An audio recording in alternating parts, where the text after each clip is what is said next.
futuristes, des hommes de progrès. Ça, c'est dans l'angle mort de la plupart des gens qui ne répètent que ce qu'ils entendent à la télé. Moi, je vais vous dire pourquoi.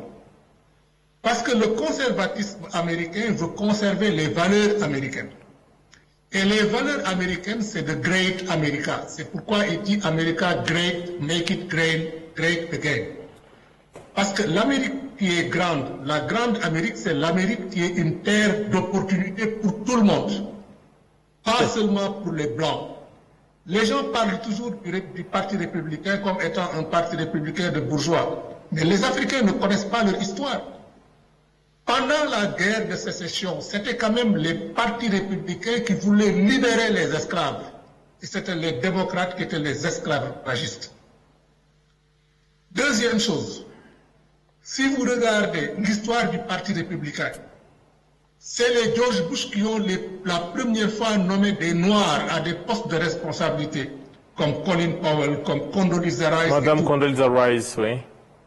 Voilà, mais la bourgeoisie, la gauche caviar, d'énarques qui n'a jamais travaillé, qui n'a jamais rien créé et qui a régné sur l'Europe en étant des fonctionnaires de la politique politicienne, n'ont jamais accepté cette Amérique qui travaille, qui se retrousse les manches, ou bien vous êtes rémunéré à la sueur de votre front. Ce que moi je peux vous garantir, c'est que je vais m'engager personnellement à créer des opportunités conjugables entre l'Afrique et l'Amérique de Donald Trump. Oui, justement, docteur Thiam, Donald Trump, dans son processus, surtout dans sa stratégie de faire de l'Amérique une grande nation, une fois de plus, ou de ramener la grandeur de l'Amérique aux Américains, ça passe par le retour des investissements en Chine, notamment de retour aux États-Unis d'Amérique. Est-ce que c'est un retour qui va se faire en douceur ou ça va, comme je l'ai dit, être mouvementé?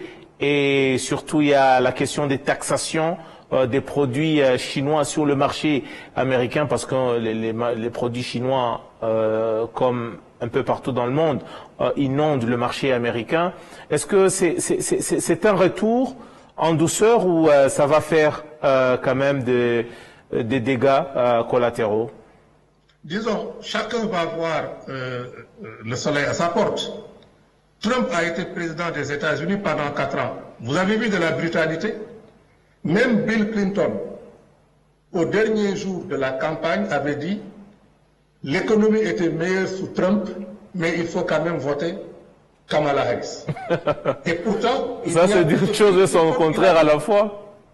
Voilà, c'est Bill Clinton qui l'a dit. Donc c'est pour dire à mes frères qui sont pour le plateau, c'est pas parce que Trump a dit que des Haïtiens mangeaient des chiens et que les Américains ont voté Trump. Il faut respecter ces gens, c'est des gens intelligents.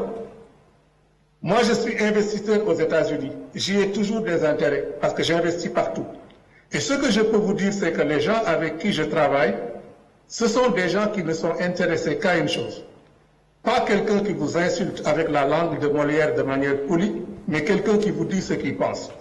Ce que je peux vous dire aujourd'hui, c'est que quand on est conservateur, on conserve des valeurs.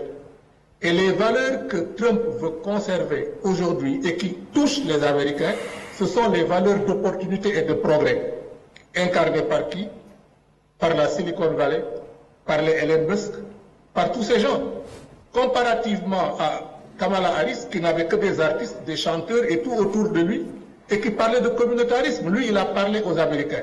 Maintenant, je crois que ce qui peut nous intéresser dans votre émission, et particulièrement un pays comme le Rwanda, qui est un pays qui se veut un pays de progrès, c'est de voir plutôt quels sont les types d'opportunités qui peuvent s'offrir avec un Trump qui a envie de s'enraciner en Amérique en ouvrant plus de chaînes de valeur internes encore en Amérique qui a un énorme potentiel de croissance, tout en ayant un système de coopération gagnant-gagnant avec le reste du monde.